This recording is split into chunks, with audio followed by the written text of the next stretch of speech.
তুমি একটু সামনে যাও, হালকা সামনে যাও।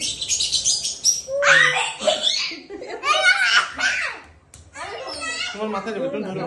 টাচ করো না। আমার ঘাড়ে কামড় দেবো কিন্তু ভাই। থাক, দেখ।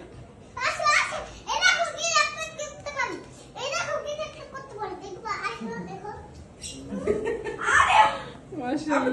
দাঁড়া যাও, ও থাকবে। কই চলে গেছে? না আছে। ইতুল ইতুল বিতুল ইতুল বিতুল ইতুল বিতুল ইতুল ইতুল ইতুল বিতুল গাছের পাতা গাছের তলায় আমি ধরো তোমার মাথা আচ্ছা হ্যাঁ, এই খাবার। মাশাআল্লাহ। তো পাখিটা শেষ। ভাই ঘরের মধ্যে আসে।